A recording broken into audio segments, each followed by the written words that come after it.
ជាឡៃឯកទេសនៃកម្ពុជា CUS សិក្សាដើម្បីសមត្ថភាពវិជ្ជាជីវៈសិក្សាដើម្បីបុគ្គលិកលក្ខណៈសម្បត្តិល្អប្រពៃសិក្សានៅ CUS និងសាកលវិទ្យាល័យអាស៊ីអឺរ៉ុបមានបន្ថែមសេវាកម្មធានារ៉ាប់រងនិស្សិតលើគ្រោះថ្នាក់ផ្សេងៗស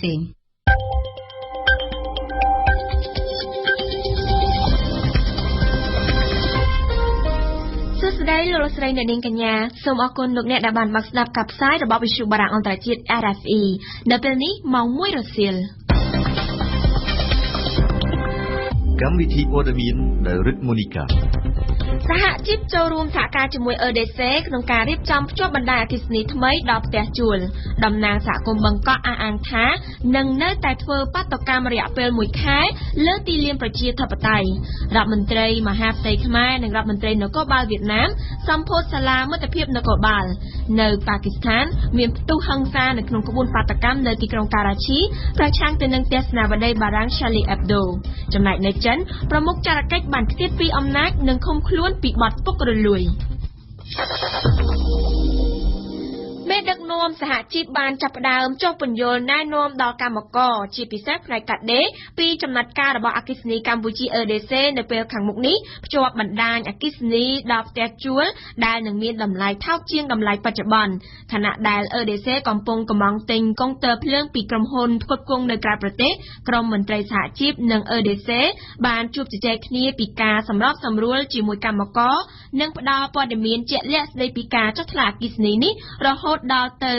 610រៀលក្នុង1គីឡូវ៉ាត់ម៉ោងជាមួយគ្នានេះដំណោះស្រាយផ្សេងៗជាមួយនឹងម្ចាស់ផ្ទះជួលក៏ត្រូវលើកឡើងផងដែរនៅក្នុងជំនួបកាលពីថ្ងៃប្រហ័សញឹមសុផលរាយការណ៍ក្រុមមេដឹកនាំសហជីពនានានៅក្នុងប្រទេសកម្ពុជាកំពុងចុះធ្វើការផ្សព្វផ្សាយដល់សមាជិករបស់ខ្លួននៅតាមបណ្ដារោងចក្រពីដំណឹងដែលថាអគ្គិសនីកម្ពុជា EDC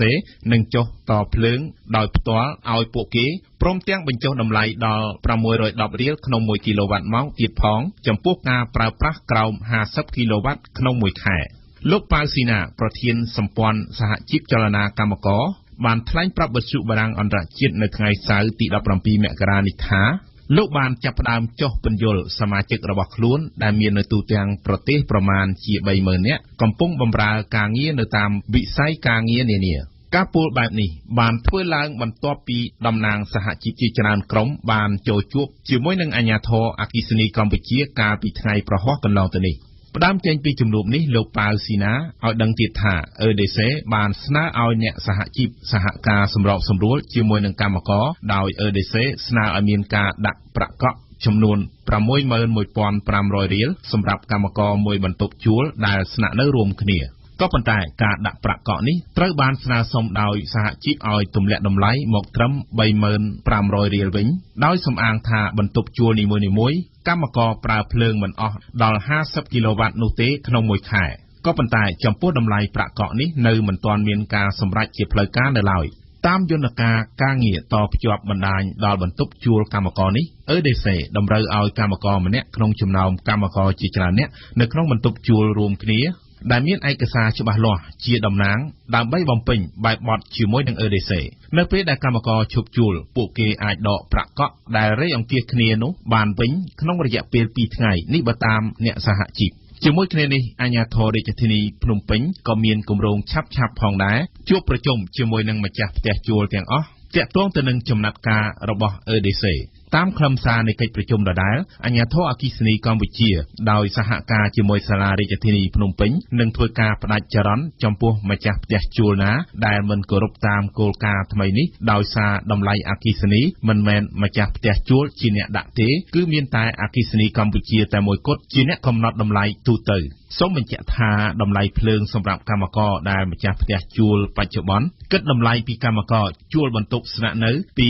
1500រៀលទៅ2500រៀលក្នុង1គីឡូវ៉ាត់ម៉ោងក្រសួងពាណិជ្ជកម្មបានជំរុញជាថ្មីម្ដងទៀតឲ្យក្រុមហ៊ុនចែកចាយប្រេងឥន្ធនៈនៅកម្ពុជាទាំងអស់ឲ្យបញ្ចុះតម្លៃប្រេងសាំងនៅកម្ពុជាថែមទៀតពលគឺបញ្ចុះឲ្យនៅក្រោមតម្លៃ4000រៀលនៅក្នុង1លីត្រចំណែកឯតំណាងរាជគណៈបក្សសង្គ្រោះជាតិលោកម៉ៅមូនីវ៉ាន់បានឲ្យដឹងថាតម្លៃប្រេងសាំងនៅប្រទេសកម្ពុជាគួរតែមានតម្លៃត្រឹមតែ3500រៀលក្នុង1លីត្រតម្លៃនេះដែលយោងទៅតាមនិន្នាការធ្លាក់ចុះយ៉ាងគំហុកចំពោះតម្លៃប្រេងកាតឆៅនៅលើទីផ្សារអន្តរជាតិដែលចុះថ្លៃពី$100 មកត្រឹម$50នៅក្នុងមួយធុងចំណុះ159លីត្រពលគឺធ្លាក់ចុះដល់ទៅ50%ខុសពីប្រទេសគេនៅកម្ពុជាដែលប្រជាពលរដ្ឋទទួលបានប្រាក់ចំណូលទាបនៅឡើយបែរជាមានតម្លៃប្រេងសាំងចុះថ្លៃមិនដល់20%ផងដែលឡែកតំណាងសហគមន៍និងសមាគមចំនួន4ដែលក្រុងនឹងធ្វើបាតកម្មនៅលើទីលានប្រជាធិបតេយ្យនៅក្នុងរយៈពេល1ខែបានអះអាងថាពួកគេនឹងនៅតែរក្សាគម្រោងដដែលបើទោះបីជាសាលារាជធានីភ្នំពេញមិនអនុញ្ញាតក៏ដោយការបញ្ជាក់នេះត្រូវបានធ្វើឡើងពីថ្ងៃមុននឹងភាគីខាងសាលាក្រុងនិងសហគមន៍ជួបពិភាក្សាគ្នាលើបញ្ហានេះនៅថ្ងៃច័ន្ទដើមសប្តាហ៍ក្រោយប្រតិដារីកានៅថ្ងៃច័ន្ទដើមសប្តាហ៍ក្រោយនេះសាលារាជធានីភ្នំពេញនឹងជួបពិភាក្សាជាមួយនឹងតំណាងសមាគមនិងសហគមន៍ទាំង4ពីសេចក្តីជូនដំណឹងធ្វើបាតកម្មរយៈពេល1ខែនៅលើទីលានប្រជាធិបតេយ្យចាប់ពីថ្ងៃទី20មករារហូតដល់ថ្ងៃទី20កុម្ភៈលោកឡុងឌីម៉ង់អ្នកនាំពាក្យសាលារាជធានីភ្នំពេញបានបញ្ជាក់ប្រាប់វិទ្យុបារាំងថាសាលារាជធានីភ្នំពេញនៅមិនទាន់សម្រេចយ៉ាងណានោះទេដោយរងចាំការពិភាក្សាជាមួយនឹងតំណាងសហគមន៍នៅថ្ងៃច័ន្ទខាងមុខសិននិងសួរពីមូលហេតុអ្វីបានជាពួកគាត់ចង់ធ្វើបាតកម្មប៉ុន្តែលោកបន្តថាដូចជាមិនមានច្បាប់ណាអនុញ្ញាតឲ្យមានបាតកម្មរយៈពេល1ខែនោះទេហើយទីលានប្រជាធិបតេយ្យក៏មិនមែនជាកម្មសិទ្ធិរបស់បុគ្គលឬក៏ក្រុមមួយណានោះដែរតំណាងសហគមន៍បរិយាកលាសហគមន៍ប្រលានយន្តហោះអន្តរជាតិសមាគមស្ត្រីបង្កក់និងបណ្ដាញអតីតស្ត្រីបង្កក់អ្នកស្រីយ៉ោមបុផាបានបញ្ជាក់ថានៅថ្ងៃច័ន្ទខាងមុខនេះតំណាងសហគមន៍នឹងទៅពិភាក្សាជាមួយនឹងសាលាក្រុងភ្នំពេញពីបញ្ហានេះប៉ុន្តែអ្នកស្រីអះអាងថាសហគមន៍នឹងនៅតែបន្តគម្រោងធ្វើបាតកម្មរយៈពេល1ខែនេះដដែលបើទោះបីជាសាលាក្រុងមិនអនុញ្ញាតក៏ដោយអ្នកស្រីបន្តថាការធ្វើបាតកម្មនេះគឺត្រឹមត្រូវតាមច្បាប់ព្រោះទីលានប្រជាធិបតេយ្យមិនមែនជាកម្មសិទ្ធិរបស់អ្នកណាម្នាក់ឡើយហើយបើសាលារាជធានីមិនអនុញ្ញាតនោះគឺត្រូវតែដោះស្រាយបញ្ហាទាំងអស់ជូនដល់ប្រជាពលរដ្ឋបញ្ហាចំនួន3ដែលធ្វើឲ្យសហគមន៍សម្រេចចិត្តធ្វើបាតកម្មរយៈពេល1ខែមានដូចជាទី1ពួកគេធ្វើបាតកម្មរាល់ថ្ងៃគឺដើម្បីអំពាវនាវឲ្យរដ្ឋាភិបាលផ្ដល់ដំណោះស្រាយបញ្ហាដីធ្លីជូនដល់អ្នកភូមិប្រលានយន្តហោះអន្តរជាតិភ្នំពេញបរិយាកលានិងបង្កក់ទី2ក្រុមអ្នកភូមិទាំងឡាយទាមទារឲ្យដោះលែងសកម្មជនដីធ្លីនិងសកម្មជនផ្សេងទៀតពីពន្ធនាគារព្រៃសរជាបន្ទាន់និងទី3ទាមទារឲ្យបញ្ចប់ចំនួននយោបាយនិងភាពច្របូកច្របល់នៅក្នុងសង្គមកម្ពុជាក្រុមអ្នកភូមិមានចំនួនដីធ្លីតាមរយៈសេចក្តីជូនដំណឹងបានបញ្ជាក់ថាពួកគេធ្លាប់ជឿថានៅពេលដែលគណៈបកសង្គ្រោះជាតិចូលទៅក្នុងរដ្ឋសភានោះអំពើហិង្សានិងការចាប់សកម្មជននយោបាយនឹងត្រូវបញ្ចប់ហើយគណៈបកទាំងពីរនឹងរួបរวมគ្នាដោះស្រាយបញ្ហាជូនដល់ប្រជាពលរដ្ឋសូមបញ្ជាក់ថាកាលពីថ្ងៃទី12មករាកន្លងទៅនេះសហគមន៍និងសមាគមទាំង4ខាងលើបានទៅកាន់សាលារាជធានីភ្នំពេញដើម្បីដាក់សេចក្តីជូនដំណឹងស្តីពីការធ្វើបាតកម្មជារៀងរាល់ថ្ងៃរយៈពេល1ខែនៅលើទីលានប្រជាធិបតេយ្យដែលចាប់ផ្ដើមពីថ្ងៃទី20មករាតទៅការជូនដំណឹងដដែលធ្វើឡើងបន្ទាប់ពីភាពស្ងប់ស្ងាត់មួយរយៈរបស់ក្រុមអ្នកតវ៉ាដែលអះអាងថាផ្អាកដើម្បីរកយុទ្ធសាស្ត្រថ្មីៗអភិបាលក្រុង Lowell រដ្ឋ Massachusetts សហរដ្ឋអាមេរិកលោក Rodney M. Elliott នឹងបញ្ចប់ទស្សនកិច្ចនៅកម្ពុជានាថ្ងៃសៅរ៍ទី17មករានេះបន្ទាប់ពីលោកបានបំពេញទស្សនកិច្ចជាផ្លូវការចាប់ពីថ្ងៃទី13មករាមកក្នុងរយៈពេល5ថ្ងៃនេះលោក Rodney បានចូលបង្គំគាល់ព្រះករុណាព្រះមហាក្សត្រប្រមុខរដ្ឋាភិបាលលោករដ្ឋមន្ត្រីការបរទេសលោក ខាន ណាំហុងនិងលោកប៉ាសុជីតវង្សអភិបាលរាជធានីភ្នំពេញនៅព្រឹកនេះលោកបានជួបជាមួយរដ្ឋមន្ត្រីក្រសួងអប់រំយុវជននិងកីឡាដែលផ្ដោតទៅលើកិច្ចសហប្រតិបត្តិការវិស័យអប់រំក្រៅពីនេះលោកក៏បានជួបជាមួយនឹងមេដឹកនាំបកប្រឆាំងទាំងពីរនៅវិមានរដ្ឋសភាហើយកាលពីថ្ងៃសុក្រលោករ៉ូតនីក៏បានឆ្លៀតទៅជួបសួរសុខទុក្ខអ្នកភូមិបង្កក់ដែលកំពុងតែជាប់ឃុំនៅពន្ធនាគារព្រៃសរផងដែរនៅថ្ងៃនេះលោកសខេងរដ្ឋមន្ត្រីក្រសួងមហាផ្ទៃកម្ពុជានិងលោកត្រឹងដៃខ្វាងរដ្ឋមន្ត្រីក្រសួងនគរបាលវៀតណាមចូលរួមសម្ពោធសាលាមិត្តភាពនគរបាលកម្ពុជាវៀតណាមជាមួយគ្នានៅខេត្តកំពង់ស្ពឺនេះបើយោងតាមដំណឹងពីក្រសួងមហាផ្ទៃដែលបានឲ្យដឹងផងដែរថាម្សិលមិញនេះរដ្ឋមន្ត្រីទាំងពីររូបបានចុះហត្ថលេខាលើផែនការសហប្រតិបត្តិការរវាងក្រសួងទាំងពីរសម្រាប់ឆ្នាំ2015ឯមីរីកាក្នុងដំណើរទស្សនកិច្ចរយៈពេល2ថ្ងៃនៅកម្ពុជាលោកត្រឹងដៃខ្វាងរដ្ឋមន្ត្រីក្រសួងនគរបាលវៀតណាមបានពិភាក្សាការងារជាមួយលោកសខេងរដ្ឋមន្ត្រីក្រសួងមហាផ្ទៃកម្ពុជាកាលពីថ្ងៃសុក្រមុននឹងចូលរួមសម្ពោធសាលាមិត្តភាពនគរបាលកម្ពុជាវៀតណាមក្នុងឃុំត្រែងត្រយឹងស្រុកភ្នំស្រួចខេត្តកំពង់ស្ពឺនៅព្រឹកថ្ងៃសៅរ៍យោងតាមដំណឹងនៅលើ website របស់ក្រសួងមហាផ្ទៃកម្ពុជាការពិភាក្សាក្នុងជំនួបរវាងរដ្ឋមន្ត្រីទាំងពីររូបម្សិលមិញបានផ្ដោតលើទំនាក់ទំនងរវាងក្រសួងមហា ផ្ទៃកម្ពុជានិងក្រសួងនគរបាលវៀតណាមប្រធានបទសំខាន់នៃការប្រជុំនោះតាក់ទងជាអាប់ទៅនឹងប្រតិបត្តិការសន្តិសុខការកសាងខ្សែបន្ទាត់ព្រំដែនសន្តិភាពមិត្តភាពស្ថិរភាពនិងការអភិវឌ្ឍរវាងប្រទេសទាំងពីរការបណ្ដុះបណ្ដាលធនធានមនុស្សនិងការប្រឆាំងឧក្រិដ្ឋកម្មឆ្លងដែន Website ក្រសួងមហាផ្ទៃកម្ពុជាបញ្ជាក់ថាភាគីទាំងពីរបានវាយតម្លៃខ្ពស់ចំពោះទំនាក់ទំនងសហប្រតិបត្តិការដ៏ល្អនិងមានប្រសិទ្ធភាពរវាងក្រសួងទាំងពីរសម្រាប់ឆ្នាំ 2015 នេះតាមរយៈការចុះហត្ថលេខាលើផែនការសហប្រតិបត្តិការថ្ងៃម្សិលមិញក្រសួងមហាផ្ទៃកម្ពុជានិងក្រសួងនគរបាលវៀតណាមនឹងបន្តធ្វើការជាមួយគ្នាទៀតក្នុងចំណោមសកម្មភាពនានានៅឆ្នាំ 2015 ភាគីទាំងពីរនឹងផ្លាស់ប្តូរប្រតិភូរវាងប្រទេសទាំងពីរដើម្បីធ្វើទស្សនកិច្ចសិក្សាហើយភាគីវៀតណាមនឹងជួយបណ្ដុះបណ្ដាលធនធានមនុស្សក្នុងជួរនគរបាលកម្ពុជាឲ្យបាន600នាក់បន្ថែមទៀតនៅព្រឹកថ្ងៃសៅរ៍ទី 17 ខែមករាដែលជាថ្ងៃចុងក្រោយនៃដំណើរទស្សនកិច្ចរបស់លោកត្រឹងដៃខ្វាងដែលបានជួបលោកនាយករដ្ឋមន្ត្រីហ៊ុនសែនពីម្សិលមិញដែរសាលាមិត្តភាពនគរបាលកម្ពុជាវៀតណាមត្រូវបានសម្ពោធក្រោមអធិបតីភាពរបស់លោកស ខេងរដ្ឋមន្ត្រីក្រសួងមហាផ្ទៃកម្ពុជាក្នុងឆ្នាំ 2015 ភាគីវៀតណាមនឹងបន្តជួយកសាងសាលាដែលស្ថិតនៅឃុំត្រែងត្រយឹងស្រុកភ្នំស្រួចខេត្តកំពង់ស្ពឺនោះសហព័ន្ធនិស្សិតបញ្ញវន្តកម្ពុជាបានស្នើឲ្យរដ្ឋាភិបាលកម្ពុជាធ្វើការពិចារណានិងសម្រេចចិត្តសារជាថ្មីចំពោះការសម្រេចអនុញ្ញាតឲ្យធ្វើការបោះពុម្ពក្រដាសប្រាក់100រៀលដែលបានដាក់រូបព្រះពុទ្ធនិងរូបព្រះសង្ឃតំណាងដោយព្រះបរមរតនកោដ្ឋនរោត្តមសីហនុហើយដែលនឹងត្រូវចរាចរណ៍លើទីផ្សារនាថ្ងៃខាងមុខតាមសេចក្តីថ្លែងការណ៍របស់ខ្លួនចេញផ្សាយនៅថ្ងៃសុក្រសហព័ន្ធនិស្សិតបញ្ញវន្តកម្ពុជាបានលើកហេតុផលថាការដាក់រូបព្រះពុទ្ធនៅក្រដាសនោះគឺធ្វើឲ្យបាត់តម្លៃព្រះពុទ្ធសាសនានិងកំពុងធ្វើឲ្យប្រជាពលរដ្ឋខ្មែរឈ្មោះទៅរកការប្រមាថព្រះរបស់ខ្លួនឯងដោយមិនដឹងខ្លួនជាមួយគ្នានេះសហព័ន្ធនិស្សិតបញ្ញវន្តកម្ពុជាក៏បានស្នើឲ្យសភាជាតិត្រូវតែមានវិធានការណាមួយដើម្បីបញ្ឈប់នៅក្រដាសប្រាក់100រៀលថ្មីនេះចរាចរណ៍មកលើទីផ្សារជាដាច់ខាតបើសិនចាត់ទុកព្រះពុទ្ធសាសនាជាសាសនារបស់រដ្ឋតទៅទៀតក្រសួងធម្មការនិងសាសនានៅថ្ងៃសុក្រទី 16 មករាបានបង្ហាញឲ្យដឹងថានៅពេលនេះកម្ពុជាមានវត្តប្រមាណ 75,000 វត្តនិងមានព្រះសង្ឃប្រមាណ 57,000 អង្គបើតាមក្រសួងធម្មការនិងសាសនានៅក្នុងរាជធានីភ្នំពេញមានវត្តប្រមាណ 142 វត្តនិងមានព្រះសង្ឃប្រមាណ 7,000 អង្គយើងនិយាយពីព័ត៌មានអន្តរជាតិដោយផ្ដើមចេញពីបាតកម្មប្រឆាំងទៅនឹងទស្សនាវដ្តីរូបថ្លុក Charlie Hebdo នៅក្នុងទីក្រុងការ៉ាឈីប្រទេសប៉ាគីស្ថានមានមនុស្សរាប់សិបពាន់នាក់បាននាំគ្នាដង្ហែក្បួនបាតកម្មកាលពីរសៀលថ្ងៃសុក្រទី 16 មករាម្សិលមិញ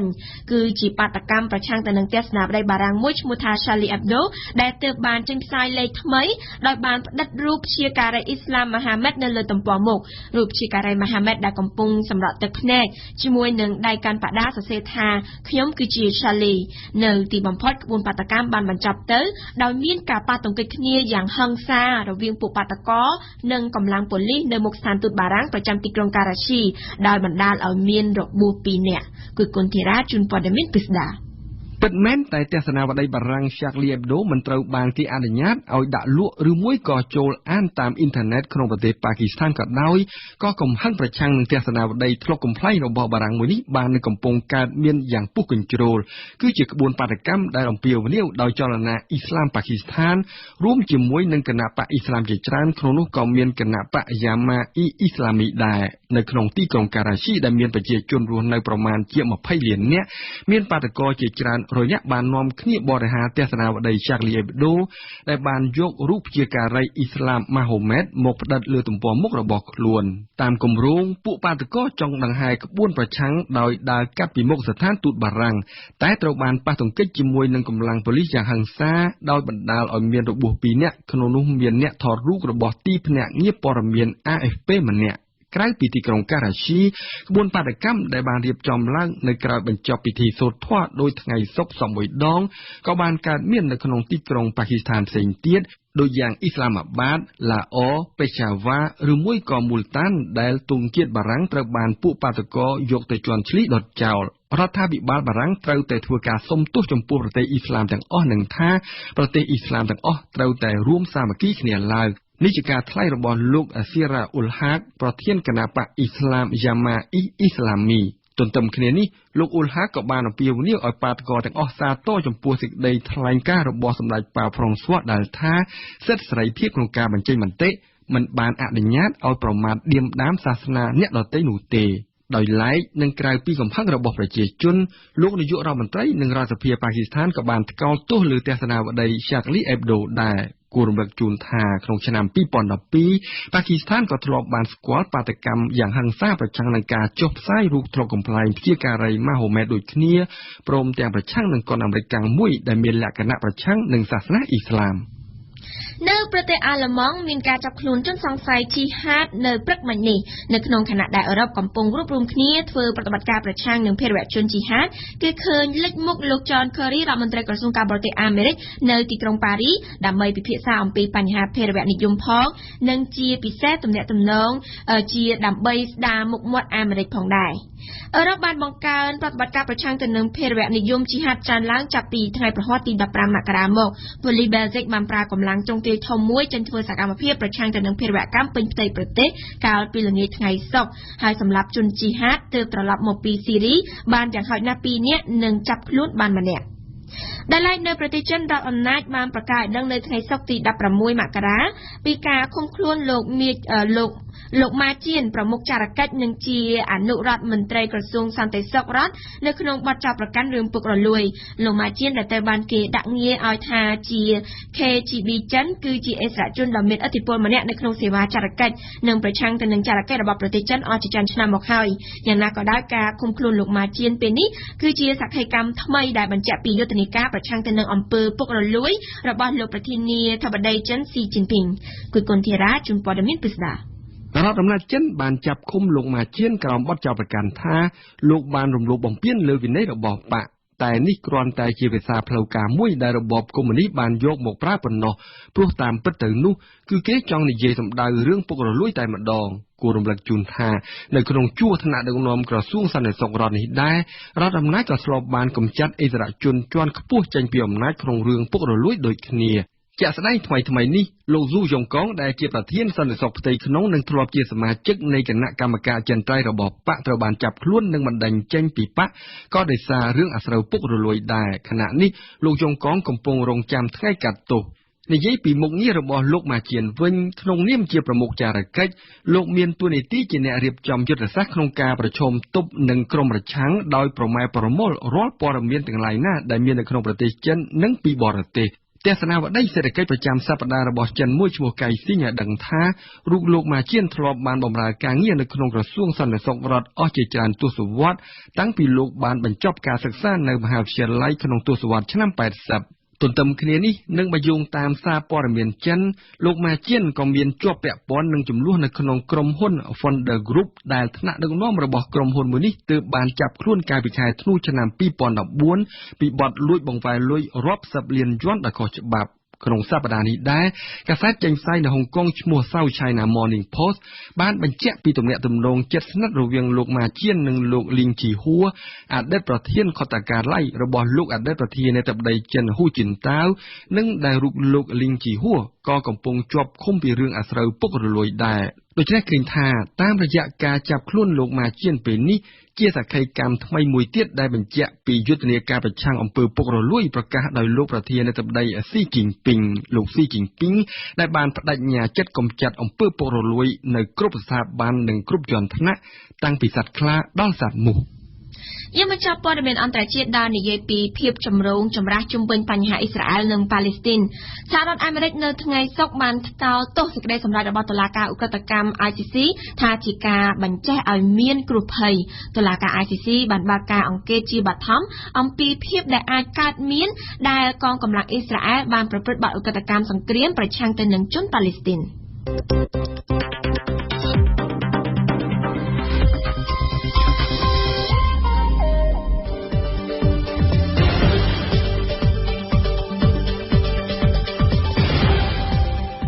វិទ្យុបារាំង RFI ភ្នំពេញ 92 MHz សៀមរាប 92 MHz បាត់ដំបងក្រុងព្រះសីហនុនិងកំពង់ចាម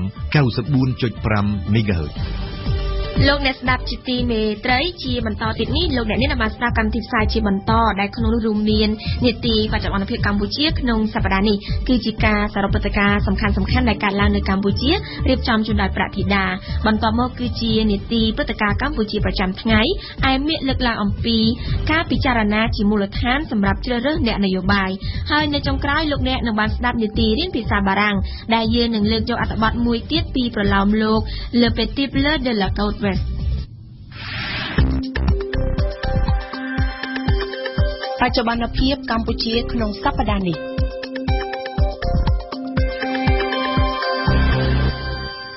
តែនៅកម្ពុជាក្នុងសប្តាហ៍នេះមានព្រឹត្តិការណ៍សំខាន់ៗអ្វីខ្លះកើតឡើងសូមអញ្ជើញលោកអ្នកនាងស្ដាប់សេចក្តីរាយការណ៍ដោយប្រធានា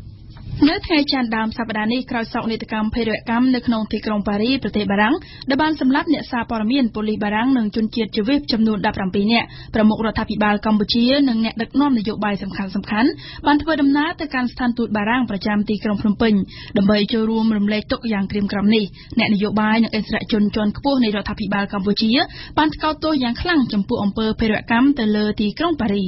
វិរិយអគ្គិសនីឫស្សីជ្រុំដែលវិនិយោគដោយក្រុមហ៊ុនចិនកម្លាំង338មេហ្គាវ៉ាត់ចំណាយថវិកា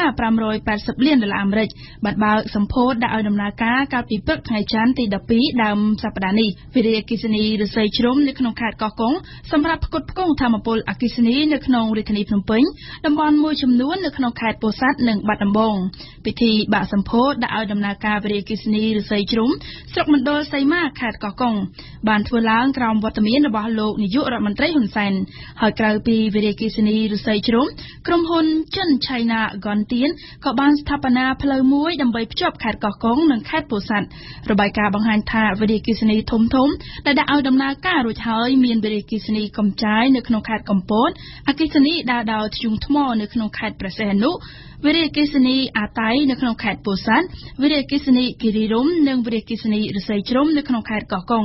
ក្រៅពីនេះក៏មានវិរិយអគ្គិសនីជាច្រើនផ្សេងទៀតដូចជាវិរិយអគ្គិសនីសេសានក្រោម2កំពុងតែដំណើរការសាងសង់រីឯវិរិយអគ្គិសនីស្ទឹងអារ៉ែងក៏កំពុងតែសិក្សាដោយឡែករដ្ឋាភិបាលអាមេរិកនឹងសម្រេចដកឈ្មោះលោកប៉ែនសវណ្ណចេញពីបញ្ជីខ្មៅរបស់ខ្លួនការលើកឡើងនេះត្រូវបានធ្វើឡើងក្រោយពីលោកប៉ែនសវណ្ណដែលត្រូវបានរដ្ឋាភិបាលអាមេរិកសម្រេចដាក់ឈ្មោះនៅក្នុងបញ្ជីខ្មៅរបស់ខ្លួនបានចូលខ្លួនទៅបំភ្លឺនៅចំពោះមុខមន្ត្រីស្ថានទូតអាមេរិកប្រចាំនៅក្នុងប្រទេសកម្ពុជានៅរសៀលថ្ងៃច័ន្ទទី12មករាសូមស្ដាប់សេចក្តីរាយការណ៍របស់ឯមាក្សដែលជាការចាក់ផ្សាយឡើងវិញបន្ទាប់ពីបានចូលឆ្លើយបំភ្លឺនៅមុខមន្ត្រីស្ថានទូតអាមេរិកប្រចាំកម្ពុជានៅរសៀលថ្ងៃច័ន្ទនេះលោកប៉ែនសវណ្ណបានអះអាងប្រាប់អ្នកសារព័ត៌មានថាស្ថានទូតអាមេរិកនឹងសម្រេចដកឈ្មោះរបស់លោកចេញពីបញ្ជីខ្មៅវិញលោកប៉ែនសវណ្ណតំណាងរាជគណៈបក្សសង្គ្រោះជាតិមណ្ឌលកំពង់ស្ពឺដែលបច្ចុប្បន្នមានវ័យ79ឆ្នាំបានបញ្ជាក់បន្តថាហេតុផលដែលអាមេរិកដាក់រូបលោកទៅក្នុងបញ្ជីខ្មៅនោះដោយសារតែលោកបាននាំមនុស្សទៅអាមេរិកនៅឆ្នាំ2011ក្នុងឋានៈជាមន្ត្រីគណៈបក្សសិទ្ធិមនុស្សដោយមិនបាននាំយកត្រឡប់មកវិញហើយចំពោះបញ្ហានេះលោកបានបកស្រាយប្រាប់យ៉ាងច្បាស់ប្រាប់មន្ត្រីស្ថានទូតឲ្យបានយល់ផងដែរគួរជម្រាបជូនថាអតីតនាយករដ្ឋមន្ត្រីខ្មែរលោកប៉ែនសវណ្ណត្រូវបានសហរដ្ឋអាមេរិកដាក់ក្នុងបញ្ជីខ្មៅហាមមិនឲ្យធ្វើដំណើរទៅកាន់ទឹកដីសហរដ្ឋអាមេរិកនោះទេមូលហេតុនៃការដាក់ក្នុងបញ្ជីខ្មៅនេះគឺដោយសារតែលោកប៉ែនសវណ្ណបានជាប់ពាក់ព័ន្ធនឹងការជួញដូរមនុស្សតាមពិតទៅរឿងរ៉ាវនេះបានកើតឡើងតាំងពី5ឆ្នាំមុនមកម្លេះពលគឺតាំងពីពេលដែលលោកប៉ែនសវណ្ណនៅជាមន្ត្រីរបស់គណៈបក្សសិទ្ធិមនុស្សក្នុងអំឡុងពេលនោះគឺនៅឆ្នាំ2011លោកប៉ែនសវណ្ណបានធ្វើដំណើរទៅកាន់ទឹកដីសហរដ្ឋអាមេរិកក្នុងនាមជាថ្នាក់ដឹកនាំជាន់ខ្ពស់គណៈបក្សសង្គ្រោះជាតិជាមួយនឹងជំនួយការរបស់លោកម្នាក់ឈ្មោះសេងវណ្ណាប៉ុន្តែនៅពេលវិលត្រឡប់មកវិញបរិះជាជំនួយការរបស់លោកប៉ែនសវណ្ណនោះមិនបានវិលត្រឡប់មកជាមួយលោកវិញនោះទេដោយលើកមូលហេតុថាត្រូវសម្រាប់ព្យាបាលជំងឺលោកសេងវណ្ណាបានបន្តរស់នៅនិងធ្វើការនៅលើទឹកដីសហរដ្ឋអាមេរិកអស់រយៈពេលជាច្រើនឆ្នាំទើបតែ2សប្តាហ៍មុននេះលោកបានធ្វើដំណើរវិលត្រឡប់មកកាន់ប្រទេសកម្ពុជាវិញខណៈដែលរបាយការណ៍របស់ក្រសួងការបរទេសអាមេរិកបានដាក់ឈ្មោះរបស់លោកប៉ែនសវណ្ណទៅក្នុងបញ្ជីខ្មៅរបស់អាមេរិកហាមមិនឲ្យចូលទឹកដីអាមេរិកតទៅទៀតលោកប៉ែនសវណ្ណត្រូវបានចោទប្រកាន់ថាបានជួញដូរមនុស្សគួរកត់សម្គាល់ថា ដំណឹងនៃការដាក់ឈ្មោះរបស់លោកប៉ែនសវណ្ណអតីតនាយករដ្ឋមន្ត្រីនៃរបបសាធារណរដ្ឋប្រជាមានិតកម្ពុជាក្នុងដើមទសវត្សរ៍ឆ្នាំ 1980 ហើយដែលបច្ចុប្បន្នគឺជាតំណាងរាស្ត្រគណៈបក្សសង្គ្រោះជាតិមណ្ឌលកំពង់ស្ពឺទៅក្នុងបញ្ជីខ្មៅរបស់អាមេរិកនេះត្រូវបានលោកផៃស៊ីផានរដ្ឋលេខាធិការនិងជាអ្នកនាំពាក្យទីស្តីការគណៈរដ្ឋមន្ត្រីបានចែកផ្សាយនៅលើទំព័រ Facebook ផ្លូវការរបស់លោកនៅព្រឹកថ្ងៃច័ន្ទទី 12 មករានេះក្នុងនោះក៏មានភ្ជាប់ឈ្មោះរបស់លោកថាច់សេដ្ឋាមន្ត្រីជាន់ខ្ពស់គណៈបក្សសង្គ្រោះជាតិនិងជាប្រធានសមាគមខ្មែរកម្ពុជាក្រោមម្នាក់ទៀតដែរប៉ុន្តែលោកថាច់សេដ្ឋាបានបដិសេធនិងថាមិនបានដឹងពីព័ត៌មាននេះទេលោកនាងកំពុងស្ដាប់ការសរុបព្រឹត្តិការណ៍កម្ពុជាសំខាន់ៗនៅក្នុងសប្តាហ៍នេះ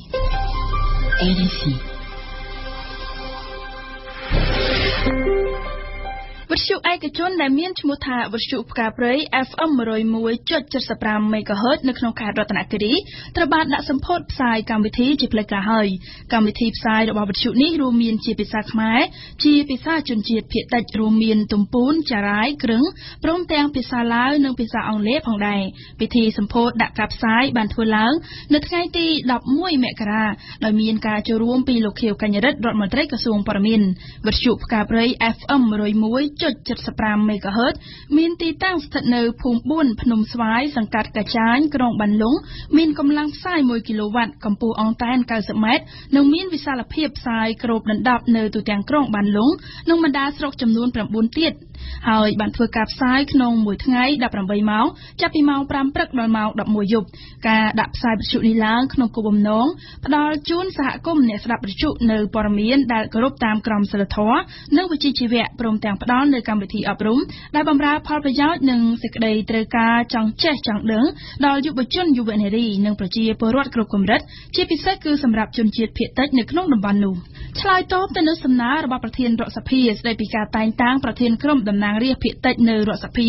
កាលពីដើមខែមករាកន្លងទៅនេះគណៈបក្សសង្គ្រោះជាតិបានសម្រេចតាំងមនុស្សសំខាន់3រូបជាប្រធានក្រុមអនុប្រធាននិងអគ្គលេខាធិការក៏ប៉ុន្តែគណៈអចិន្ត្រៃយ៍របស់រដ្ឋសភានៅមិនទាន់កំណត់ថ្ងៃសម្រាប់តែងតាំងជាផ្លូវការនោះទេនៅព្រឹកថ្ងៃទី13មករាលោកកែវរតនាអគ្គនាយកអគ្គិសនីកម្ពុជាបានកោះប្រជុំថ្នាក់ដឹកនាំអគ្គិសនីកម្ពុជាជាបន្ទាន់ដើម្បីរៀបចំដាក់ចេញនូវយន្តការឲ្យកម្មករកម្មការិនីអ្នកជួលបន្ទប់ស្នាក់នៅក្នុងរាជធានីភ្នំពេញឲ្យឈានទៅទទួលបានតម្លៃអគ្គិសនីត្រឹមតម្លៃ610រៀលក្នុង1គីឡូវ៉ាត់ម៉ោងចំពោះការប្រើក្រោម50គីឡូវ៉ាត់ម៉ោងក្នុងមួយខែហើយស្របនឹងការបញ្ចុះតម្លៃភ្លើងសម្រាប់កម្មករនេះសម្ព័ន្ធសហជីពចលនាកម្មករកម្ពុជារបស់លោកប៉ៅស៊ីណា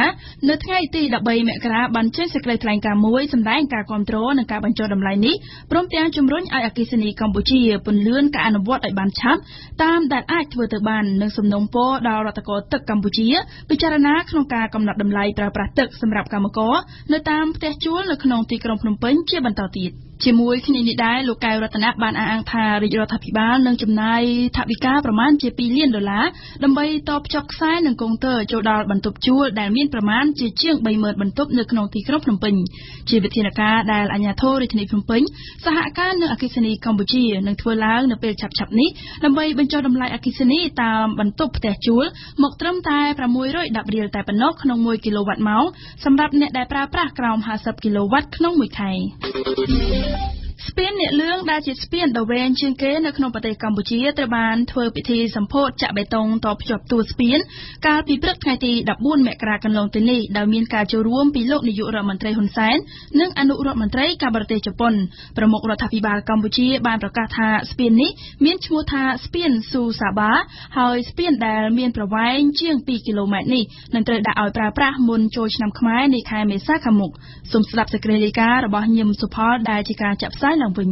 ស្ពានអ្នកលឿងដែលជាជំនួយឥតសំណងរបស់រដ្ឋាភិបាលជប៉ុនត្រូវបានភ្ជាប់នៅព្រឹកថ្ងៃពុធទី14មករានេះដោយមានការចូលរួមជាអធិបតីពីសំណាក់លោកនាយករដ្ឋមន្ត្រីហ៊ុនសែនអនុរដ្ឋមន្ត្រីក្រសួងការបរទេសជប៉ុននិងឯកអគ្គរដ្ឋទូតជប៉ុនប្រចាំនៅប្រទេសកម្ពុជាស្ពានអ្នកលឿងដែលមានប្រវែងជាង2000ម៉ែត្រនិងទទឹង13ម៉ែត្រកន្លះក្រុមជំនួយឥតសំណងរបស់ប្រទេសជប៉ុនត្រូវប្រសិទ្ធនាមជាឈ្មោះជប៉ុនដោយលោកហ៊ុនសែនថាស្ពានស៊ូសាបាបានប្រើពេលសាងសង់អស់រយៈពេលប្រមាណជា4ឆ្នាំនិងអស់ថវិកាចំនួន$127លាននិងត្រូវដាក់ឲ្យដំណើរការមុនចូលឆ្នាំខ្មែរខាងមុខខ្ញុំពិតជាមានការរីករាយដោយថ្ងៃនេះយើងបានធ្វើពិធីភ្ជាប់ នៅមុខដំណើរចុងក្រោយនៃស្ពានអ្នកលឿងដែលជាស្ពានដ៏មានសារៈសំខាន់ដែលខ្ញុំចាត់ទុកថាវាជាបញ្ហាដ៏សំខាន់ណាស់សម្រាប់យើងហើយក៏កប់ជួនឆ្នាំនេះជាឆ្នាំខួបលើកទី60នៃទំនាក់ទំនងកម្ពុជាជប៉ុនដែលស្ពាននេះតាមការគ្រោងទុកគឺនឹងត្រូវដាក់ឲ្យប្រើប្រាស់នៅមុនចូលឆ្នាំខ្មែរឆ្នាំនេះតែម្ដង នៅក្នុងពិធីសម្ពោធចាក់បេតុងភ្ជាប់តួស្ពានជានិមិត្តរូបនៃស្ពានដ៏វែងជាងគេនៅក្នុងស្រុកខ្មែរនៅថ្ងៃនេះលោកនាយករដ្ឋមន្ត្រីក៏បានមានប្រសាសន៍ទៅដល់ការបញ្ចប់ជីវិតអ្នករត់ទូកដរនិងអ្នកប្រកបរបរចម្លងតាមសាឡាងដោយមានការលើកឡើងពីការបញ្ចប់អាជីពនេះជាច្រើនកន្លងមកនៅពេលដែលស្ពានធំៗឆ្លងកាត់ទន្លេសាងសង់រួចនៅក្នុងអាណត្តិរដ្ឋាភិបាលដែលដឹកនាំដោយលោករយៈពេល30ឆ្នាំកន្លងទៅនេះ លោកនាយករដ្ឋមន្ត្រីបន្តថាស្ពានអ្នកលឿងមានសារៈសំខាន់ណាស់សម្រាប់ការធ្វើដំណើររបស់ប្រជាពលរដ្ឋកម្ពុជាដោយមិនចាំបាច់ចំណាយពេលវេលារងចាំនិងខាតបង់ថវិកាឆ្លងសាឡាងទៀតទេក្រៅពីនេះស្ពានអ្នកលឿងក៏បម្រើឲ្យមានការធ្វើដំណើរនិងការដឹកជញ្ជូនទំនិញរវាងកម្ពុជាវៀតណាមតាមផ្លូវជាតិលេខ 1 ព្រមទាំងជាការតភ្ជាប់ផ្លូវ highway ក្នុងមហាអនុតំបន់មេគង្គដើម្បីភ្ជាប់ការដឹកជញ្ជូនផ្លូវគោករវាងប្រទេសចំនួន 6 រួមមានកម្ពុជាវៀតណាមថៃឡាវភូមានិងប្រទេសចិន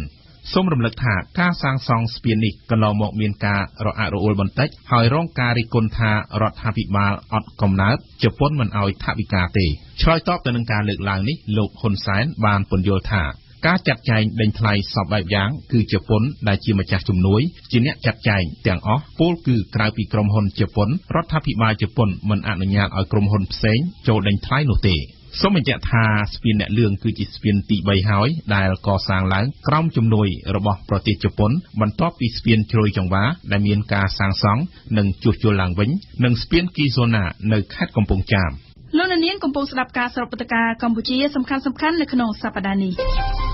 RFI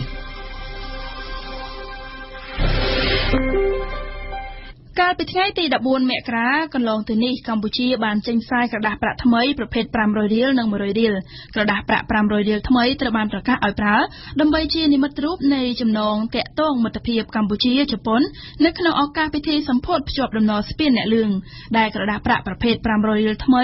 ម្ខាងមានរូបស្ពានជំនួយជប៉ុននិងម្ខាងទៀតមានរូបប្រជាយល័ក្ខព្រះមហាក្សត្រខ្មែរព្រះបាទនរោត្តមសីហមុនីចំណែកឯក្រដាសប្រាក់100រៀលវិញនៅផ្ទៃខាងមុខមានរូបប្រជាយល័ក្ខសម្ដេចឪព្រះបាទនរោត្តមសីហនុកាលទ្រង់សាងព្រះភ្នោះនិងនៅខាងក្រោយគឺជារូបព្រះវិហារព្រះកែវមរកតនេះបើយោងតាមប្រកាសរបស់ធនាគារជាតិនៃកម្ពុជានៅថ្ងៃទី14មករា1985ថ្ងៃទី14មករា2015ជាខួបគម្រប់30ឆ្នាំជាថ្ងៃដែលលោកហ៊ុនសែនឡើងកាន់តំណែងជានាយករដ្ឋមន្ត្រីដឹកនាំប្រទេសកម្ពុជានៅថ្ងៃទី14មករាលោកនាយករដ្ឋមន្ត្រីហ៊ុនសែនបានបង្ហាញពីគុណសម្បត្តិរបស់លោកតបទៅនឹងរបាយការណ៍រិះគន់របស់អង្គការឃ្លាំមើលសិទ្ធិមនុស្ស Human Rights Watch នោះគឺលោកនាយករដ្ឋមន្ត្រីបញ្ចប់សង្គ្រាមហែកហួរនៅកម្ពុជានាំដល់កិច្ចព្រមព្រៀងប៉ារីថ្ងៃទី23តុលា1991សមិទ្ធផលសន្តិភាពក្រោមនយោបាយឈ្នះឈ្នះបញ្ចប់សង្គ្រាមរំលាយអង្គការខ្មែរក្រហមកំណែតម្រង់ដីធ្លីចែកដីឲ្យប្រជាពលរដ្ឋមានកម្មសិទ្ធិដីធ្លីព្រមទាំងស្ពានអ្នកលឿងក៏លោកនាយករដ្ឋមន្ត្រីហ៊ុនសែនជាអ្នកសុំជប៉ុនផងដែរយើងបន្តសរុបព្រឹត្តិការណ៍កម្ពុជានៅក្នុងសប្តាហ៍នេះជាបន្តទៀតបន្ទាប់ពីវិលត្រឡប់មកពីអឺរ៉ុបវិញលោកសំរងស៊ីនិងលោកកឹមសុខាមេដឹកនាំគណៈបកសង្គ្រោះជាតិបានដាក់កាលវិភាគចុះមូលដ្ឋានជួបសកម្មជនអ្នកគាំទ្រតាមបណ្ដាខេត្តជាច្រើនកាលពីថ្ងៃពុធនៅក្នុងខេត្តកំពង់ស្ពឺបន្តនៅថ្ងៃប្រហ័សនៅក្នុងខេត្តកោះកុងព្រះសីហនុខេត្តស្វាយរៀងនិងខេត្តកណ្ដាលរហូតដល់ថ្ងៃទី17មករានៅតាមបណ្ដាខេត្តទាំងនោះលោកសំរងស៊ីបានអំពាវនាវដល់សកម្មជនអ្នកគាំទ្រឲ្យបន្តរួបរวมកុំឲ្យបែកបាក់លោកសំរងស៊ីក៏ចាប់ផ្ដើមវាយប្រហារមិនចំឈ្មោះទៅលើគណៈបកទើបនឹងបង្កើតថ្មីថាដើម្បីជួយដល់គណៈបកប្រជាជនកម្ពុជាតែប៉ុណ្ណោះកម្មវិធីនេះសហការឧបត្ថម្ភដោយសាកលវិទ្យាល័យឯកទេសនៃកម្ពុជា CUS សិក្សាដើម្បីសមត្ថភាពវិជ្ជាជីវៈសិក្សាដើម្បីបុគ្គលិកលក្ខណៈសម្បត្តិល្អប្រពៃសិក្សានៅ CUS និងសាកលវិទ្យាល័យអាស៊ីអឺរ៉ុបមានបន្ថែមសេវាកម្មធានារ៉ាប់រងនិស្សិតលើគ្រោះថ្នាក់ផ្សេងៗព្រឹត្តិការណ៍កម្ពុជាប្រចាំថ្ងៃ អ្នកនយោបាយកម្ពុជាបច្ចុប្បន្នកំពុងតែរវល់បញ្ចេញសារទៅប្រជាពលរដ្ឋថ្មីបើការបោះឆ្នោតឃុំសង្កាត់នឹងត្រូវរៀបចំនៅឆ្នាំ2017និងការបោះឆ្នោតជាតិនៅឆ្នាំ2018ឯណោះក៏ដោយលោកនាយករដ្ឋមន្ត្រីហ៊ុនសែនទៅបានបញ្ជាក់អំពីសមិទ្ធផលរបស់គណៈបកប្រជាជនកម្ពុជាលោកសំរងស៊ីនិងលោកកឹមសុខាខាងគណៈបកសង្គ្រោះជាតិកំពុងចុះមូលដ្ឋានពង្រឹងទឹកចិត្តអ្នកគាំទ្រសម្ដេចក្រមព្រះដែលបានយាងមកដឹកនាំគណៈបកហ៊ុនស៊ិនពេជ្រវិញគ្រោងធ្វើសមាជនៅថ្ងៃច័ន្ទក្រោយបញ្ញវន្តខ្លះកំពុងដើរបំផុសឲ្យអ្នកភូមិបង្កើតគណៈបកនយោបាយដើម្បីចូលរួមប្រកួតប្រជែងដែរមានការផ្ដល់យោបល់ឲ្យម្ចាស់ឆ្នោតចេះតាមដាននិងវិតម្លៃអ្នកនយោបាយពីឥឡូវនេះទៅសូមអញ្ជើញស្ដាប់សេចក្តីរាយការណ៍របស់ឯមៀកចំពោះលោកសុកទូចសាស្ត្រាចារ្យវិទ្យាសាស្ត្រនយោបាយនៅសាកលវិទ្យាល័យខេមរៈពេលនេះអ្នកនយោបាយបានចាប់ផ្ដើមដើរឃោសនារកសម្លេងឆ្នោតហើយអ្នកនយោបាយចាប់ផ្ដើមរៀបចំខ្លួនតាំងពីដើមមកណាដោយសារតែរលកនយោបាយម្ដងនេះវាផ្លែក3ទី1គឺមានតែគណៈបក2ដែលមានអាសនៈក្នុងសភា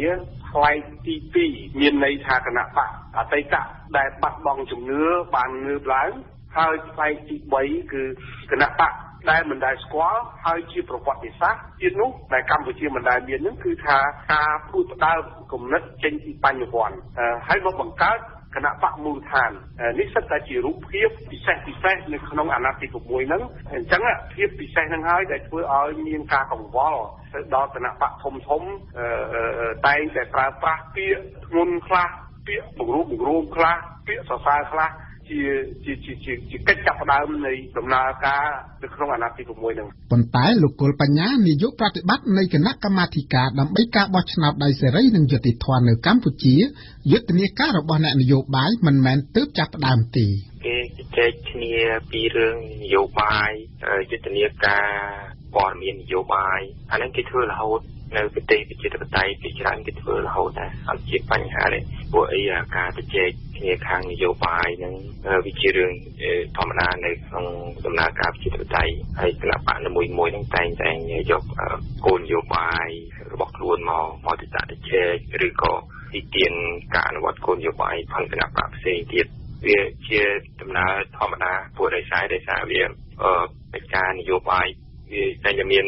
ការប្រឈមជួបបញ្ហាប្រឈមជួបបញ្ហាដែលអនុវត្តទៅមិនបានជោគជ័យអីចឹងទៅគេយកមកជជែកគ្នាដើម្បីយកប្រៀបគ្នាទៅវិញទៅមកនៅក្នុងកិច្ចការនយោបាយរៀងរាល់ពេលវេលាឱកាសដែលគេមានណាទោះបីជាយ៉ាងណាក៏ដោយសកម្មភាពរបស់អ្នកនយោបាយក្នុងពេលបច្ចុប្បន្នគឺមានមូលហេតុដែលលោកសុកទូចអះអាងដូចនេះថាទី1អ្នកដែលចាញ់មិនអស់ចិត្តហេតុអីក៏ប្រជាជនរើសយកទៅទីប្រហែលជាអត់ជំរឿហើយបានជាអញ្ចឹងបានលិចធ្លោគណៈបកដែលធ្លាប់បរាជ័យចេញខ្លួនមកទៀតទី2គឺការចេញមកអំពីគណៈបកដែលជាគណៈបកសង្គ្រោះជាតិតែងតែសន្យា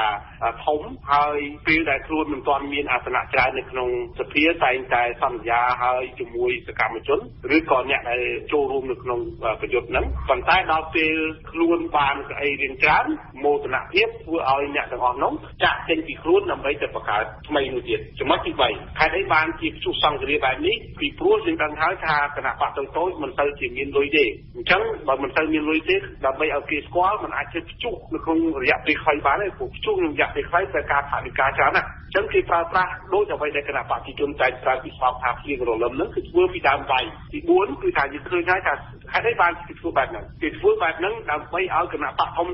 កុំមោទនភាពពេកកុំជាសេលេដៃពេកព្យុះសង្គ្រាមសម្រាប់លោកសុកទូចការបំបែកសម្លេងសម្រាប់គណៈបកសង្គ្រោះជាតិប៉ុន្តែចលនារបស់គណៈបកហ៊ុនស៊ិនពេជ្រនិងចលនាបញ្ញវន្តដែលផ្ដួចផ្ដើមបង្កើតគណៈបកមូលដ្ឋាននោះជាដំណើរការនៃលទ្ធិប្រជាធិបតេយ្យសម្រាប់លោកគុលបញ្ញាហ៊ុនស៊ិនពេជ្រគេគណៈបកចាស់ទេវាគ្រាន់តែថាវាមានការបែកបាក់គ្នាហើយគេទៅរួបរวมគ្នាវិញគឺដើម្បីការពារអត្តសញ្ញាណគណៈបកគេព្រោះគណៈបកសង្គ្រោះពេជ្រមានចរិតរបៀបការពារខាងរាជានិយមច្រើនចឹងទៅ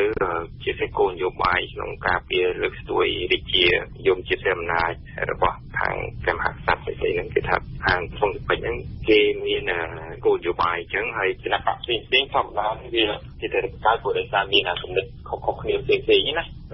វាបញ្ហាសង្គមរបៀបគិតការគិតផងគេរបៀបដោះស្រាយគោលនយោបាយផងគេវាខុសគ្នាអញ្ចឹងទៅវាតែគេទៅបង្កើតទៀតដើម្បីគេរកមធ្យោបាយដោះស្រាយបញ្ហាដែលគេឃើញរបៀបគេគិតនឹងផ្សេងគ្នា អានេះវាជារឿងធម្មតានៅក្នុងសង្គមជាតិតៃពួរដោយសារតែអ្នកខ្លះថាក្រុមសហគមន៍គេនឹងមានផលប៉ះពាល់ខ្លាំងហើយអត់ទៅមានអនាគតគូអញ្ចឹងគេត្រូវតែរំយោបាយមិនដើម្បីមានឥទ្ធិពលទៅលើនយោបាយហ្នឹងអញ្ចឹងគេបង្កើតក្រុមកើតអីកើតទៅអ្នកអាចរៀបចំនៃការពយល់នឹងបានទៅដល់អ្នកបោះឆ្នោតបានជោគជ័យក៏បានអាសនៈទៅអានេះវាដំណើរអញ្ចឹងណាហើយវាអ្នកណាកើតទៅអ្នកខ្លះក៏ស្លាប់ទៅគណៈបកហ្នឹងក៏ស្លាប់វិញទៅវាមានអញ្ចឹងដែរណាទោះជាអ្វីក៏ដោយក៏គណៈបកហ៊ុនស៊ិនប៉ិចនិងអនាគតគណៈបកមូលដ្ឋានជាជំរើសបន្ថែមសម្រាប់ប្រជាពលរដ្ឋកម្ពុជាដែលជាម្ចាស់ឆ្នោតចំពោះលោកគឹមសុវណ្ណគិរីព្រឹទ្ធបុរសមហាវិទ្យាល័យសង្គមសាស្ត្រមនុស្សសាស្ត្រនៃសាកលវិទ្យាល័យភូមិន្ទភ្នំពេញវិញការជ្រើសរើសយកកត្តាណាខ្លះមកធ្វើជាមូលដ្ឋានក្នុងការសម្រេចចិត្តគាំទ្រគណៈបកនយោបាយណាមួយត្រូវការសិក្សាស្រាវជ្រាវបញ្ហាសំខាន់បំផុតគឺដោយសារតែបញ្ហានោះវាមានពណ៌លឿនពេកដូចជាយើងចេះតែថាដោយមិនមានលក្ខណៈអ្វីដែលត្រឹមត្រូវទៅតាមការសិក្សាស្រាវជ្រាវច្បាស់លាស់វាអាចធ្វើឲ្យជាអតិពលទៅដល់អ្វីដែលគេទុកចិត្តលើយើងថាយើងជាអ្នកវិទ្យាសាស្ត្របញ្ហាទាំងនោះគឺព្រោះតែយើងឆ្លងតាមការសិក្សាស្រាវជ្រាវឬយ៉ាងអន់ក៏បំផុតការអង្កេតលោកសុកទូចសាស្ត្រាចារ្យវិទ្យាសាស្ត្រនយោបាយនៅសាកលវិទ្យាល័យខេមរៈលើកកត្តានានាសម្រាប់ការសម្រេចចិត្តទី1គោលនយោបាយ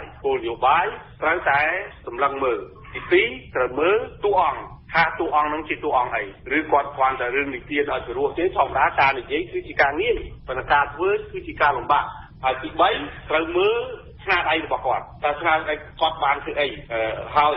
លោកច័ន្ទសុផលអ្នកនាំពាក្យឲ្យសមាគមសេដ្ឋកិច្ចកម្ពុជាផ្ដល់យោបល់បន្ថែមបើសិនជាយើងឈរលើជ្រុងសេដ្ឋកិច្ចគឺអ្នកឆ្នោតគួរពិនិត្យមើលគោលនយោបាយសេដ្ឋកិច្ចដែលលើកឡើងដោយគណៈបកនីមួយៗគឺពិនិត្យមើលអំពីលទ្ធភាពដែលអាចសម្រេចបានផងហើយនឹងតើជីវភាពរបស់ប្រជាពលរដ្ឋទំនងជានឹងត្រូវបានលើកកម្ពស់ឬទេទៅតាមគោលនយោបាយរបស់គណៈបកដែលបានលើកឡើងប៉ុន្តែកត្តាដែលពិបាកបំផុតគឺការដែលលើកឡើងអាចថាចេះតែលើកឡើងបានហើយថាខ្លួននឹងធ្វើនេះខ្លួននឹងធ្វើនោះដូច្នេះប៉ុន្តែការគេឲ្យការនិយាយនេះស្រួលណាអញ្ចឹងគួរមានការវាយតម្លៃទៀតថាតើអាចចំណងជាអាចធ្វើបានឬទេគោលនយោបាយសេដ្ឋកិច្ចទាំងនោះវាប្រកបនិយមឬទេលោកគុលបញ្ញានាយកប្រតិបត្តិអង្គការ Confrel បោះឆ្នោតនៅស្រុកខ្មែរក៏មកមានបោះឆ្នោតក្រុមប្រឹក្សាគុំស្ដាប់បោះឆ្នោតជ្រើសតាំងអ្នកតំណាងរាស្ត្រដោយការបោះឆ្នោតក្រុមប្រឹក្សាគុំស្ដាប់គេមើលអ្នកណាឈរបេក្ខជននៃឃុំអីចឹងទៅហើយបន្តមកគេមើលគោលនយោបាយផនបកនឹងគេមើលរចនាផនបកនឹងអីចឹងទៅហើយគេអាចមើលរបៀបឃោសនារបៀបអីរបស់គណៈបកនឹងដែរហើយការបោះឆ្នោតជាតិអាហ្នឹងគេច្រើនតែមើលគណៈបកនយោបាយដោយសារប្រព័ន្ធយើងនេះប្រព័ន្ធសមាមាត្រជីវចិត្តអញ្ចឹងគេមើលគណៈបកនយោបាយគណៈបកនឹងមានគោលនយោបាយមានរចនាសម្ព័ន្ធអីអ្នកដឹកនាំអ្នកណាគេអង្គការចាត់តាំងរបស់គណៈបកនឹងមិនហើយរបៀបឃោសនារបស់គណៈបកនឹងវាមិនសំខាន់គេអាចមើលថ្នាក់ដឹកនាំគណៈបកនឹងច្រើនដែរអានេះគេជាអ្នកបោះឆ្នោតនៅប្រទេសយើងតែអ្វីដែលជាសំខាន់គឺយើងអាចមើលពីគោលនយោបាយមើលពីលក្ខណៈគណៈបកនឹងឲ្យបានច្បាស់លាស់ផងដែរនេះគឺជាការល្អហើយមើលធនធានមនុស្សរបស់គណៈបកនឹងតើមានឆន្ទៈមានកម្លាំងគ្រប់គ្រាន់ដើម្បីដោះស្រាយបញ្ហាអ្វីដែលប្រជាពលរដ្ឋព្រួយបារម្ភនៅបានទេនៅពេលដែលគេបានជាប់ឆ្នោតលោកសាស្ត្រាចារ្យគឹមសុវណ្ណគិរីស្នើឲ្យម្ចាស់ឆ្នោតសង្កេតគ្រប់ជ្រុងជ្រោយក្នុងការវាយតម្លៃការប្រែប្រួលក្រោមការដឹកនាំរបស់អ្នកនយោបាយគេយើងពិនិត្យលើស្ថានភាពការវិវត្តប្រែប្រួលនៅក្នុងសង្គមទៅលើកត្តាមនុស្សការយល់ដឹងទៅដូចយើងគេមើលទាំងអស់ទៅហើយទស្សនៈរបស់មនុស្សម្នាក់ៗទៅគាត់យល់យ៉ាងម៉េចចំពោះការរស់នៅរបស់គាត់ម្នាក់ៗដូចជាសារផ្ចំនៅស្ថានភាពជាក់ស្ដែងទៅមើលនៅក្នុងសង្គមក្នុងបរិបទនៃសកលភាវូបនីយកម្មនិងការបង្កើតសហគមន៍សេដ្ឋកិច្ចអាស៊ានការអភិវឌ្ឍសេដ្ឋកិច្ចកម្ពុជាគឺជាអាទិភាពប៉ុន្តែម្ចាស់ឆ្នោតនៅកម្ពុជាអាចពិបាកវាយតម្លៃគោលនយោបាយសេដ្ឋកិច្ចនៃគណៈបកនីមួយៗលោកច័ន្ទសុផលអ្នកនាំពាក្យសមាគមសេដ្ឋកិច្ចកម្ពុជាដើម្បីវាយតម្លៃថាគោលនយោបាយសេដ្ឋកិច្ចណាប្រកបនិយមឬមិនប្រកបនិយមក៏តែមានជំនាញច្រើនយើងមានជំនាញខាងទ្រឹស្ដីសិក្សាមកពីសាលាផងនិងជំនាញពិនិត្យមើលលទ្ធភាពនៅក្នុងប្រទេសយើងហើយយើងត្រូវមើលបទពិសោធន៍នៅបណ្ដាប្រទេសផ្សេងៗទៀតជាអកុសលប្រជាពលរដ្ឋអាចថាច្រើនដែលខ្វះព័ត៌មាននិងខ្វះជំនាញក្នុងការវិភាគអំពីគោលនយោបាយសេដ្ឋកិច្ចដោយពលរដ្ឋស្រុកពីអ្នកជឿនលឿនគឺគេអាចដឹងបានច្រើនដែរតាមរយៈការរៀននៅសាលា ថ្នាក់វិទ្យាល័យឬក៏មហាវិទ្យាល័យដែលគេមានបញ្ចូលមុខជាសេដ្ឋកិច្ចអញ្ចឹងគេនឹងដឹងអំពីចំណូលអំពីអតិផរណាអំពីអត្រាអត់ការងារធ្វើអំពីការយកពន្ធដារអំពីការចំណាយទៅវិញតាមវិស័យណាខ្លះ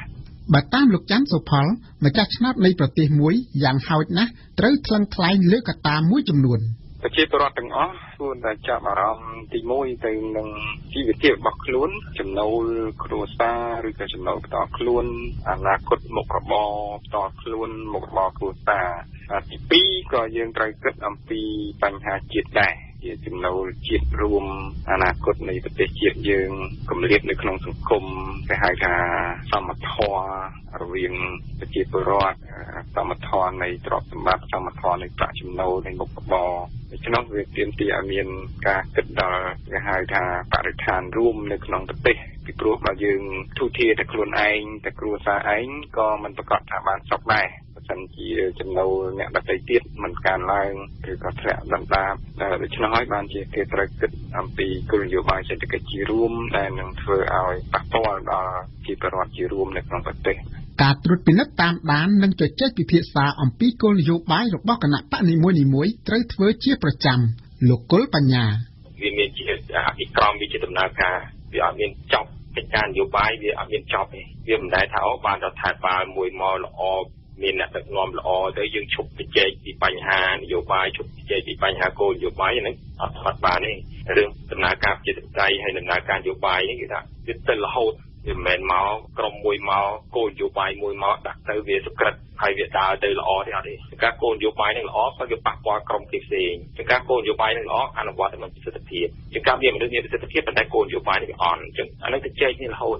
ដូច្នេះការរក្សាភក្តីភាពចំពោះគណៈបកនយោបាយណាមួយឬការបដូរទៅគាំទ្រគណៈបកនយោបាយណាមួយផ្សេងទៀតគឺអាស្រ័យលើម្ចាស់ឆ្នោតម្នាក់ៗលោកច័ន្ទសុផលពន្យល់វាចំណុចសំខាន់ស្ថិតនៅលើភាពចង់បានគឺយើងហៅថាមហិច្ឆតាទៅអនាគតយើងចង់បានឲ្យជីវភាពយើងទូធាខ្លាំងជាងនេះឬក៏ចង់បានឲ្យជីវភាពបងប្អូនយើងអ្នកជិតខាងយើងឬក៏សហគមន៍ឬក៏នៅក្នុងប្រទេសទាំងមូលបានកាន់តែកើនឡើងឆាប់រហ័សតាន់ប្រទេសជិតខាងតែយើងត្រូវធ្វើដូចម្ដេចនេះជារឿងដែលយើងពិបាកនិយាយបានវាអាស្រ័យទៅលើគេហៅទីអង់គ្លេសគេហៅ aspiration ដូចជាគេហៅថាមហិច្ឆតាក្នុងន័យវិជ្ជមានមិនមែនមហិច្ឆតាក្នុងន័យអវិជ្ជមានទេគឺការដែលយើងចង់បានច្រើនថែមទៀតយើងមិនមែនគ្រប់គ្រាន់និយមទេបន្ថែមពីការស្ដាប់វិទ្យុលោកអ្នកនាងអាចចូលទៅអានឬស្ដាប់ការផ្សាយឡើងវិញកម្មវិធីទាំងស្រុងរបស់វិទ្យុបារាំង RFE នៅក្នុងគេហទំព័រ www.khmer.orfi.fr ឬជាភាសាបារាំង www.khmer.rfi.fr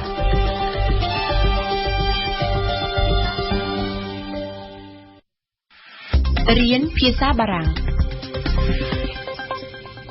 នៅក្នុងនេតិរៀនភាសាបារាំងនៅថ្ងៃនេះយើងសូមសិក្សាអំពីអត្ថបទមួយទៀតដែលដកស្រង់ចេញពីប្រឡោមលោក Le Petit Bleu de la Côte d'Ouest ដែលជាស្នាដៃនិពន្ធរបស់លោក Jean-Baptiste Monzettes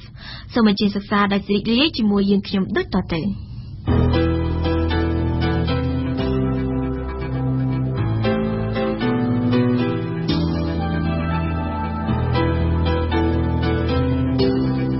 RFI présente Tout un roman.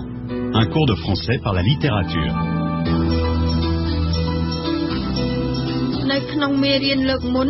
យើងបានស្គាល់ Jean-Patrick Monzettes និងប្រឡោមលោកគាត់រឿង Le Petit Bleu de la Côte d'Ouest ដែលយើងនឹងចាក់ស្ដាប់នៅអត្ថបទដកស្រង់មួយឡើងវិញ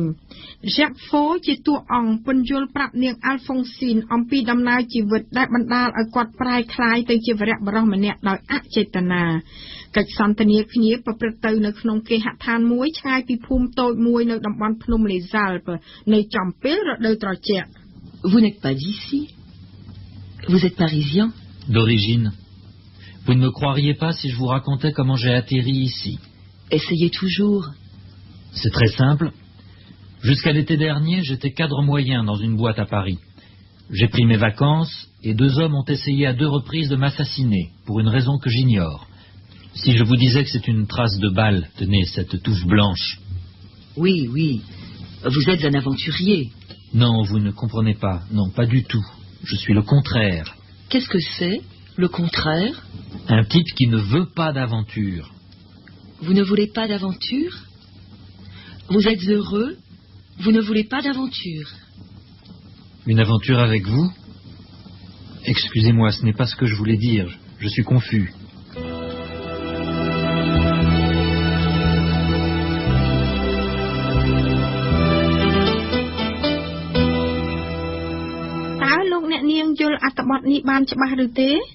Gerfo est-il parisien?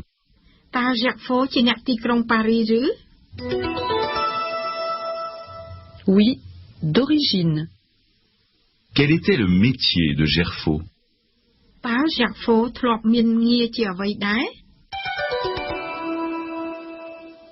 Il était cadre moyen dans une entreprise.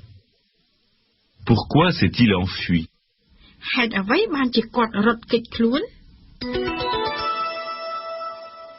Parce que 2 hommes ont essayé de l'assassiner. Gerfo est-il marié?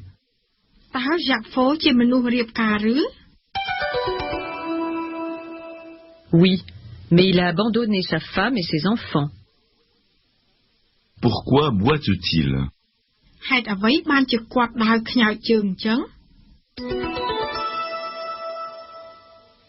Parce qu'il s'est cassé le pied en tombant d'un train. Pourquoi est-il dans cette cabane?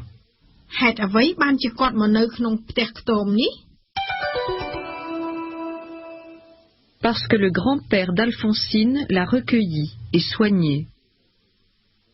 Est-ce que la jeune fille comprend qui il est?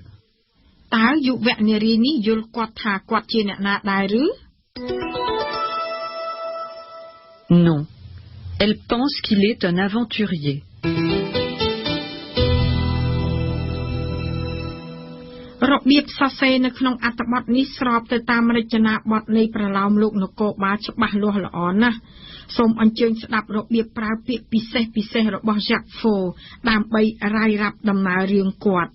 Deux hommes ont essayé à 2 reprises de m'assassiner.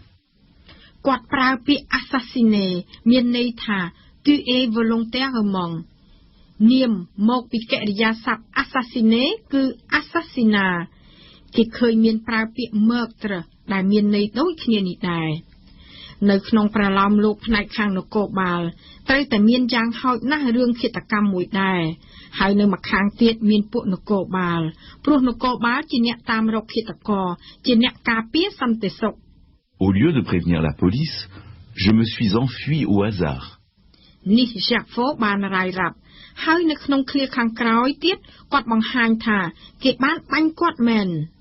Si je vous disais que c'est une trace de balle, tenez, cette touffe blanche.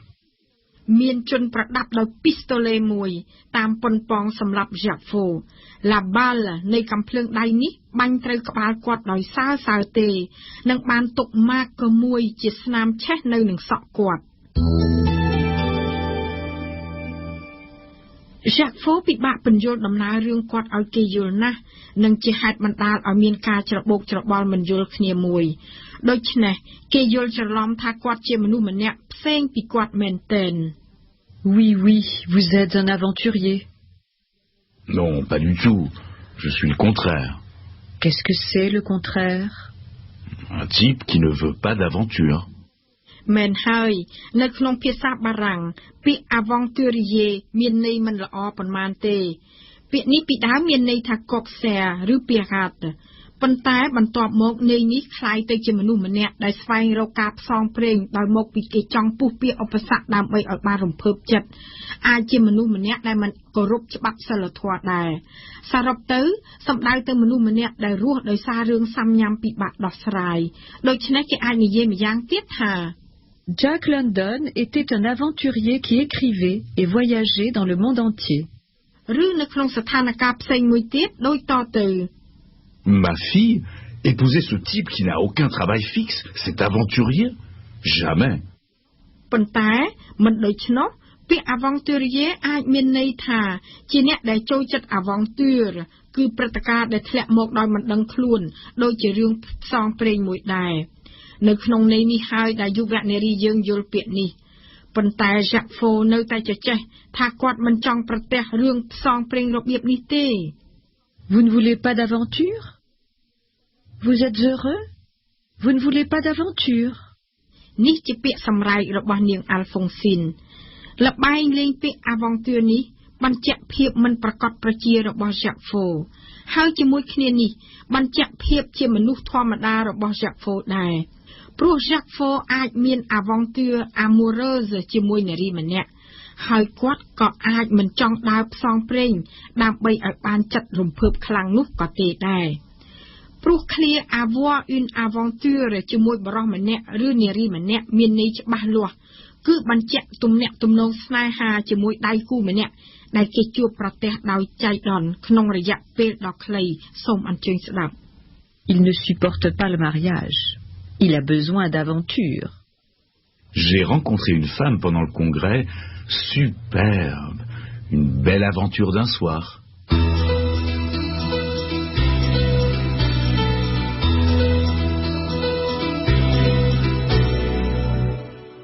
Vâng một ác bọt dương vinh, nơi tí ní, Jacques Faux thật lực nông sập hiệp ca mùi của oi sra lăng căng, đòi một bị prật ca để quạt chua prật tè tiếng quân man miên đầm ná đôi chơi rương song preng mùi miên xăm hét xăm phao toa tè sọ. Nơi khang crom ní, quạt riệp ruột đòi sà rộp, rương ác đất ca nâng ca nghe quạt đã miên đầm ná đọt đài. J'étais cadre moyen dans une boîte à Paris. គាត់ប្រើពេលអតីតកាលគឺអំប៉ាក់ហ្វេដើម្បីបញ្ជាក់ការកន្លងទៅនៃព្រឹត្តិការណ៍មួយក្នុងរយៈពេលមួយប៉ុន្តែភ្លាមមួយរំពេចគាត់ត្រឡប់ទៅជាប្រើពេល passé composé វិញសូមអញ្ជើញស្ដាប់ J'ai pris mes vacances. Deux hommes ont essayé à 2 reprises de m'assassiner. J'ai abandonné ma femme et mes enfants. Je me suis enfui au hasard. Je me suis retrouvé dans un wagon de marchandises. Un vagabond m'a assommé à coups de marteau et jeté du train. Je me suis cassé le pied.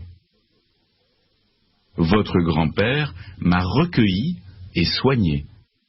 ដូច្នេះការប្រើពេលអតីតកាលគឺ passé composé ភ្ជាប់គ្នាឲ្យរដឹកដោយខាងលើនេះបញ្ជាក់នៅសកម្មភាពមួយដែលមានរយៈពេលខ្លីៗនិងបន្តបន្ទាប់គ្នានៅក្នុងភាសាបារាំងគេប្រើពេលអតីតកាលទាំងពីរនេះក្នុងលំនាំ indicative ដើម្បីសង្កត់ទៅលើភាពទៀងទាត់ទៅលើអ្វីដែលចប់សពគ្រប់ Jacques Faux លែងជឿអ្វីទាំងអស់នៅចំពោះមុខជួបកវាសនាមួយដែលគាត់មិនប្រាថ្នាចង់បានទាល់តែសោះគាត់អស់ទំនុកទុកចិត្តដូច្នេះគាត់ប្រើលំនាំកិរិយាវិភាគមួយហៅថា le conditionnel ដើម្បីបញ្ជាក់ថាគាត់កំពុងមានចិត្តអល់ឯកសូមអញ្ជើញស្ដាប់ Vous ne me croiriez pas si je vous racontais comment j'ai atterri ici. តាមធម្មតាក្នុងភាសាបារាំងគេប្រើលំនាំ conditionnel ដើម្បីបញ្ជាក់ការស្មានការសន្មតមួយឬភាពពិតមួយដែលគ្មានសង្ឃឹមថានឹងបានសម្រេចឧទាហរណ៍ដូចឃ្លាខាងក្រោមនេះ Tu aurais peur si je t'embrassais. និងឃ្លាមួយទៀត Nous danserions ensemble si tu aimais le tango. ក្នុងឃ្លាទាំងពីរនេះគេដឹងជាមុនថានារីដែលគេសួរនោះមិនងាយសុខចិត្តឲ្យអ្នកសួរថើបឬក៏សុខចិត្តរាំតង់ហ្គោជាមួយអ្នកសួរដែរដូច្នេះជាស្ថានភាពមួយមិនអាចកើតឡើងដូច្នេះគេត្រូវតែប្រើ conditionnel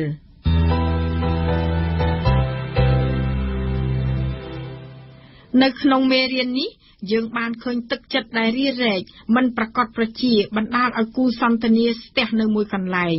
បញ្ជាក់ដោយការប្រើពាក្យផ្ទួនគ្នានិងការប្រើកិរិយាសព្ទលំនាំ conditionnel ចំណែកឯសកម្មភាពវិញប្រព្រឹត្តទៅស្របតាមរចនាបថនៃប្រឡោមលោកផ្នែកខាងរឿងនគរបាលដែលឲ្យតម្លៃទៅលើការប្រើពេលអតីតកាលគឺ passé composé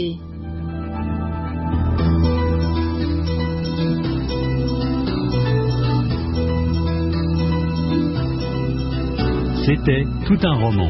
un cours de français par la littérature, écrit par Geneviève Barahona, proposé par Radio France Internationale.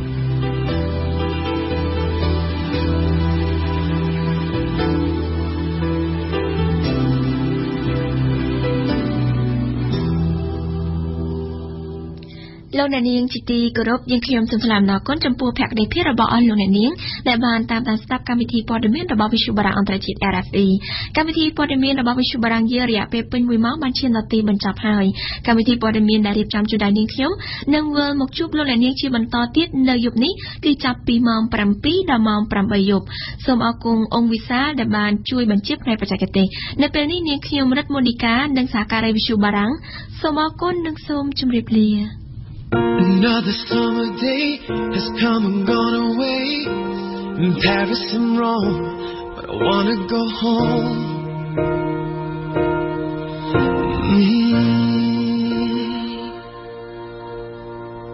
Maybe surrounded by a million people, I still feel all alone. I just wanna go home. Oh, I miss you, you know. លោកស្រីអ្នកនាងកញ្ញាតទៅនេះសូមអញ្ជើញស្ដាប់ព័ត៌មានជាភាសាបារាំង